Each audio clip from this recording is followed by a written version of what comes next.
Hi ಸ್ನೇಹಿತರೆ, ನಮಸ್ಕಾರ. ರಾಜೀವ್ ಗಾಂಧಿ ಅಂದರೆ ಇಂದಿರಾ ಗಾಂಧಿಯವರ ಮಗ. ಹೌದು ಗೆಳೆಯರೆ, ನಮ್ಮ ದೇಶದ ಯಂಗ್ ಪ್ರೈಮ್ ಮಿನಿಸ್ಟರ್. ಅಷ್ಟಕ್ಕೂ ಇವರನ್ನು ಅಷ್ಟು ಕ್ರೂರವಾಗಿ ಕೊಂದದ್ದಕ್ಕೆ ಕೆಲವು ಕಾರಣಗಳು ಫ್ರೆಂಡ್ಸ್. ಹಾಗಾದರೆ ರಾಜೀವ್ ಗಾಂಧಿಯವರನ್ನೇ ಕೊಲ್ಲೋದಕ್ಕೆ ಆ ಮಹಿಳೆ ಅಷ್ಟೊಂದು ಧೈರ್ಯವಾದರೂ ಮಾಡಿದ್ದಕ್ಕೆ ಮತ್ತು ನಿಜಕ್ಕೂ ಇದನ್ನೆಲ್ಲ ಅಂದು ಯಾಕೆ ನಡೆಯುತ್ತೋ ಗೊತ್ತಾ? ವಿಡಿಯೋನ ಪೂರ್ತಿಯಾಗಿ ನೋಡಿ ಫ್ರೆಂಡ್ಸ್.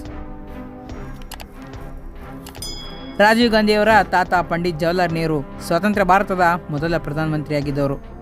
ಅವ್ರ ಮಗಳಾದ ಇಂದಿರಾ ಗಾಂಧಿಯವರು ಕೂಡ ಭಾರತದ ಮೊದಲ ಮಹಿಳಾ ಪ್ರಧಾನಮಂತ್ರಿ ಕೂಡ ಆಗಿದ್ದವರು ಅಂತ ನಿಮಗೆ ಗೊತ್ತಿರ್ಬೋದು ಫ್ರೆಂಡ್ಸ್.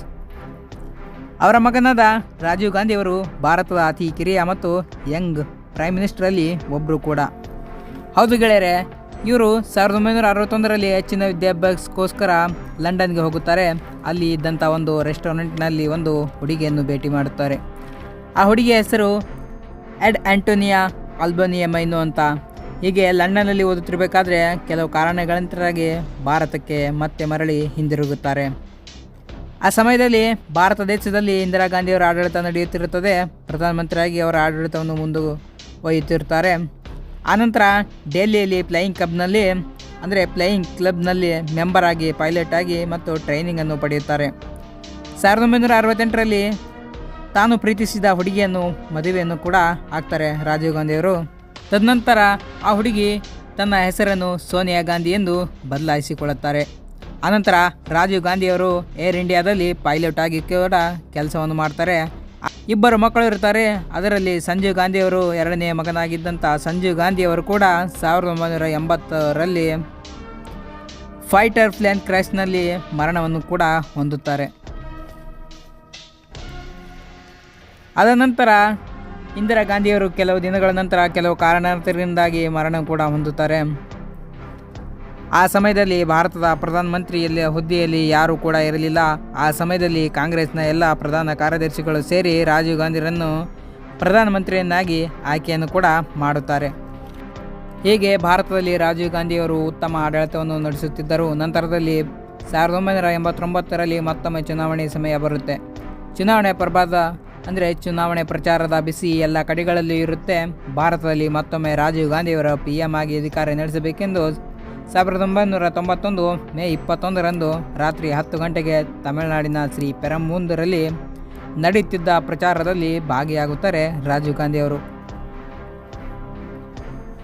ರಾಜೀವ್ ಗಾಂಧಿಯವರು ಪಾಲ್ಗೊಳ್ಳುತ್ತಾರೆ. ಆದರೆ ಯಾರಿಗೆ ಗೊತ್ತು ಇದು ಅವರ ಅಂತಿಮ ಪ್ರಚಾರ ಅಂತ. ಆ ರ್ಯಾಲಿಯಲ್ಲಿ ಅಧಿಕ ಸಂಖ್ಯೆಯಲ್ಲಿ ಜನಸಮೂಹವಾಗಿ ಕೂಡಿರುತ್ತದೆ. ಅದನ್ನು ನೋಡಿದ ರಾಜೀವ್ ಗಾಂಧಿಯವರು ಮುಖದಲ್ಲಿ ತಡೆಯಲಾರದಂಥ ಸಂತೋಷ ಮತ್ತು ಉತ್ಸಾಹ. ಅದೇ ಸಮಯದಲ್ಲಿ ರಾಜೀವ್ ಗಾಂಧಿಯವರು ಕಾರಿನಿಂದ ಕೆಳಗಿಳಿದು ವೇದಿಕೆಯತ್ತ ಸಾಗುತ್ತಾ ನಡೆಯುತ್ತಿದ್ದರು. ಕಾರ್ಯಕರ್ತರು ತಂದಿರುವ ಹಾರಗಳನ್ನು, ಮಾಲೆಗಳನ್ನು ಧರಿಸುತ್ತಾ ಸಾಗುತ್ತಿದ್ದರು ರಾಜೀವ್ ಗಾಂಧಿಯವರು. ಇಲ್ಲೇ ನೋಡಿ ಇರೋದು. ಆದರೆ ಒಬ್ಬ ಮಹಿಳೆ ಮಾತ್ರ ಹೂ ಮಾಲೆಯನ್ನು ಹಿಡಿದುಕೊಂಡು ರಾಜೀವ್ ಗಾಂಧಿಯವರನ್ನು ತುಂಬ ಅಭಿಮಾನ ಇಟ್ಕೊಂಡಿರೋ ಹಾಗೆ ನೋಡುತ್ತಾ ಅವರ ಕೊರಳಿಗೆ ಹಾಕೋದಕ್ಕೆ ಹರಸಾಹಸವನ್ನೇ ಪಡುತ್ತಿದ್ದಳು. ಆಗ ರಾಜೀವ್ ಗಾಂಧಿಯವರ ದೃಷ್ಟಿ ಇದ್ದಕ್ಕಿದ್ದಂತೆ ಆ ಮಹಿಳೆ ಮೇಲೆ ಬೀಳುತ್ತೆ. ಪೊಲೀಸರು ಮಹಿಳೆಯನ್ನು ತಡೆಯುತ್ತಿದ್ದರೂ ಕೂಡ ಆ ಮಹಿಳೆ ಹರಸಾಹಸ ಪಡುತ್ತಿದ್ದನ್ನು ರಾಜೀವ್ ಗಾಂಧಿಯವರು ನೋಡಿ ಆ ಮಹಿಳೆಯನ್ನು ಬಿಡಿ ಎಂದು ಅಪ್ಪಣೆಯನ್ನು ಕೊಡುತ್ತಾರೆ. ಆಗ ಮಹಿಳೆ ಹತ್ತಿರಕ್ಕೆ ಬಂದು ಅವಳ ತಂದಂಥ ಹಾರವನ್ನು ಹಾಕಿ ಪ್ರೀತಿ ಇರೋ ಥರ ನಟಿಸಿ ಕಾಲಿಗೆ ನಮಸ್ಕರಿಸಬೇಕಾದರೆ ಘೋರ ದುರಂತವನ್ನು ನಡೆದು ಬಿಡುತ್ತದೆ ಫ್ರೆಂಡ್ಸ್. ಮುಖದಲ್ಲಿ ಮಂದಹಾಸ ಬೀರುತ್ತಾ ಉತ್ಸಾಹದಿಂದ ತುಂಬಿದ್ದ ರಾಜೀವ್ ಗಾಂಧಿಯವರ ದೇಹ ಗುರುತಿಗೆ ಸಿಗದಷ್ಟು ಛಿದ್ರವಾಗಿ ಹೋಗಿ ಬಿಡುತ್ತೆ ಅಂದು ರಾತ್ರಿ. ಈ ಘಟನೆ ಒಂದು ರೀತಿಯಿಂದ ದೇಶದೆಲ್ಲೆಡೆ ಭಯವನ್ನು ಹುಟ್ಟಿಸಿಬಿಡುತ್ತದೆ ಫ್ರೆಂಡ್ಸ್. ವಿದೇಶಿ ವಾರ್ತೆಗಳಲ್ಲಿಯೂ ಇದೇ ಸುದ್ದಿಯಾಗಿ ಪ್ರಚಾರ ಕೂಡ ಆಗುತ್ತೆ.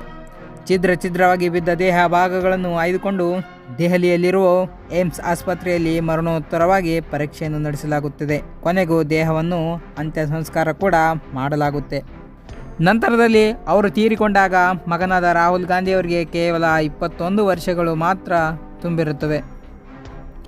ಈ ನಂತರ ಪ್ರಕರಣದ CBI ಕೈ ಸೇರುತ್ತೆ. ನಂತರ ಅವರು ನಡೆದಿದ್ದಾದರೂ ಏನು ಅಂತ ಪರಿಶೀಲನೆ ಮಾಡೋದಕ್ಕೆ ಆ ಸ್ಥಳಕ್ಕೆ ಹೋದಾಗ ಘಟನೆಗೆ ಸಂಬಂಧಿಸಿದಂತೆ ಆ ಸ್ಥಳದಲ್ಲಿ ಅತಿ ದೊಡ್ಡ ಸಾಕ್ಷಿಯೊಂದು ಅಧಿಕಾರಿಗಳ ಕಣ್ಣಿಗೆ ಕಾಣಿಸುತ್ತಿದೆ. ಅದು ಒಂದು ಕ್ಯಾಮ್ರಾ ಮೂಲಕ. ಆ ಕ್ಯಾಮರಾದಲ್ಲಿ ರಾಜೀವ್ ಗಾಂಧಿಯವರ ಹತ್ಯೆಗಿಂತ ಮುಂಚೆ ಕ್ಯಾಪ್ಚರ್ ಮಾಡಿದಂಥ ಎಲ್ಲ ಫುಟೇಜ್ಗಳನ್ನು ಅಧಿಕಾರಿಗಳು ಕೈ ಸೇರಿತು. ಆ ಫೋಟೋಗಳಲ್ಲಿ ಎಲ್ಲ ಹಂತಕರ ಭಾವಚಿತ್ರಗಳನ್ನು ಕೂಡ ದೊರಕಿತು. ಅತಿ ಮುಖ್ಯವಾಗಿ ಈ ಕೃತ್ಯದಲ್ಲಿ LTTE ಅಂದರೆ ಲಿಬರೇಷನ್ ಟೈಗರ್ಸ್ ಆಫ್ ತಮಿಳ್ ಈಲಂ ಎಂಬ ಗುಂಪಿನ ಕೈವಾಡ ಇರೋದು ತಿಳಿದು ಬರುತ್ತದೆ ಫ್ರೆಂಡ್ಸ್. ಅಷ್ಟಕ್ಕೂ ಯಾರು ಇದು LTTE ಗುಂಪು? ಅಷ್ಟಕ್ಕೂ ಇವರಿಗೆ ರಾಜೀವ್ ಗಾಂಧಿಯವರೇ ಯಾಕೆ ಟಾರ್ಗೆಟ್ ಆಗಿದ್ರು ಗೊತ್ತಾ? ಏನಿದು ವಿಷಯ ಅಂತ ನೋಡೋದಾದರೆ ಫ್ರೆಂಡ್ಸ್, 1987ರ ಸಮಯದಲ್ಲಿ ಶ್ರೀಲಂಕಾದಲ್ಲಿ ತಮಿಳಗರನ್ನು ತುಂಬ ಕೀಳಾಗಿ ನೋಡ್ತಿದ್ರಂತೆ.